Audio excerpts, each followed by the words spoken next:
Yo, what's up guys? Bumili nga pala ako ng Weibo na transmitter, mic transmitter. Ngayon, i-unboxing natin siya at titingnan natin kung maganda nga siya. Try natin yan mamaya.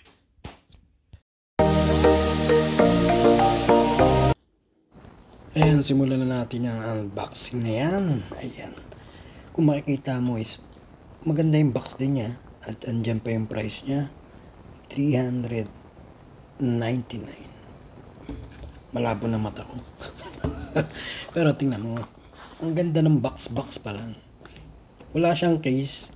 Parang yung Rode. Meron siyang Rode na yun nga, yung mic transmitter niya. Meron siyang ang sariling bag or kung tinatawag yun is yung charger box niya. May sarili siyang charger box.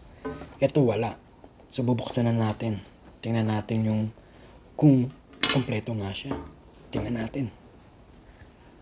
Kung makikita nyo, ang ganda ng pagkakasetup. Andyan yung dalawang microphone at isang transmitter. Yan. At makikita mo yung mga pin or yung magamit mo siya mga accessories, makikita mo mamaya. Ayan, makikita mo dalawa siya.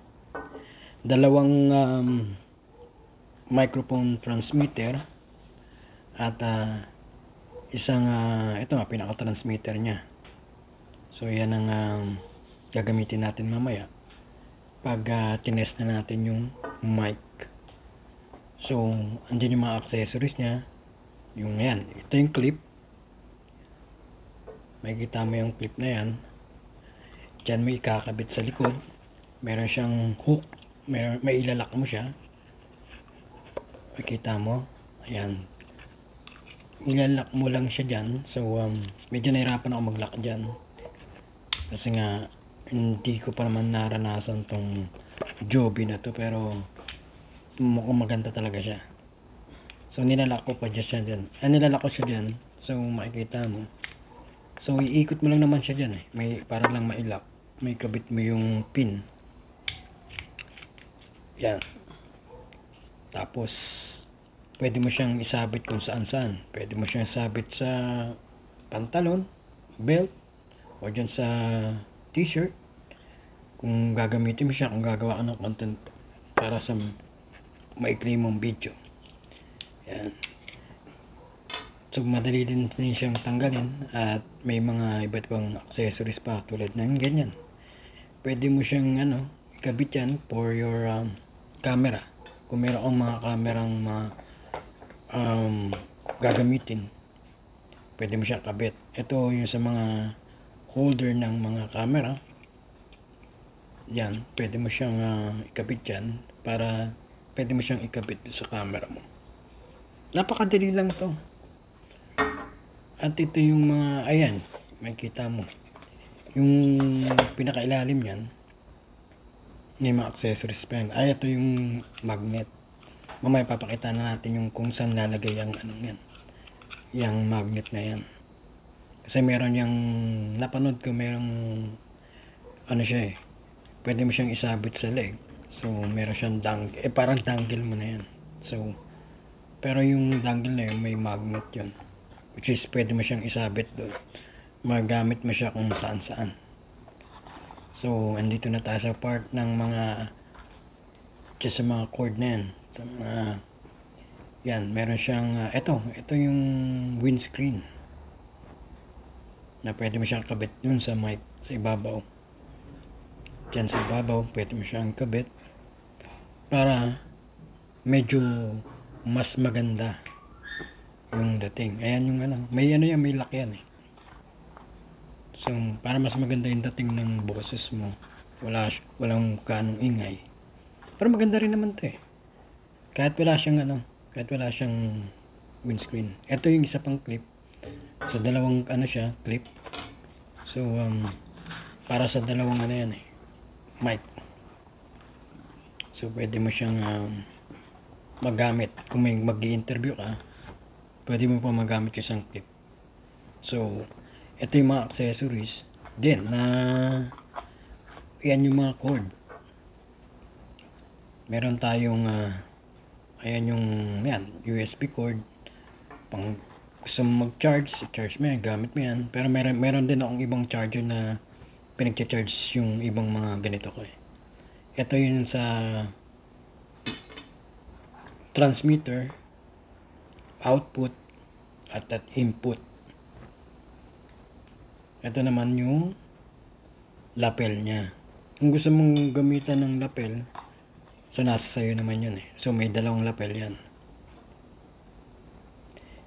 At meron pang, ayan, tatlo pala yung USB. Yun, tagi-isa sila. So ang ganda, no? Kompleto din. Tapos ito yung sinasabi kong magnetic na pwede mo siya necklace, isabit sa leeg. At pwede mong ilagay yung magnet na hindi mo na kailangan i-clip sa damit mo. At pwede mo siyang i-magnet. Yan. Yan yung magnet. Pwede nga, kung panonoorin mo yung mga sa Korea, makikita mo yung nila, yung mic nila nakaganyan eh, nakasabit sa leeg. So maganda siya. Ito yung Wabo. Joby Wabo. Ewan kung tama nga ba yung pronunciation ko. So Weibo o Wabo, basta yun na yun. So mamaya titingnan natin kung gaano kaganda or buo nga ba yung boses nitong mic na to. Actually, gamit ko na nga pala yung mic habang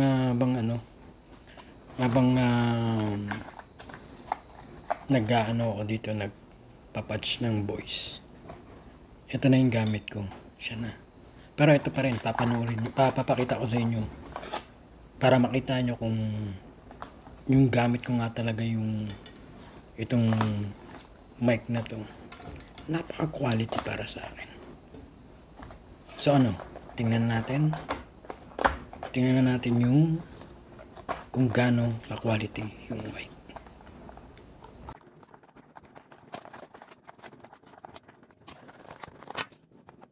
Ayan guys, kinabit ko na yung Wabo. Titingnan natin kung yung okay pa yung mic.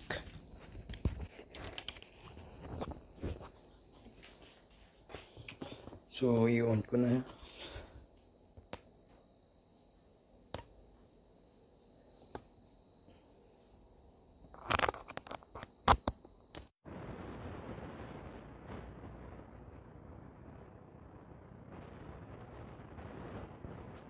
Ayan guys, kinabit ko na yung Wabo.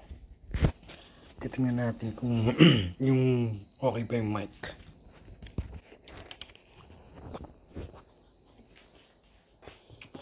So, i-on ko na.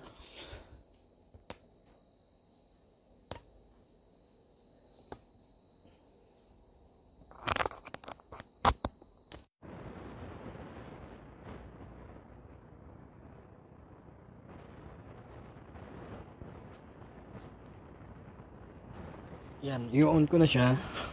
Kanina hindi naka-on pala. So, titingnan natin kung hanggang saan yung aabutin. Actually, sabi 50 meters. Pero, malapit mag 50 meters ako kasi nasa bahay lang ako.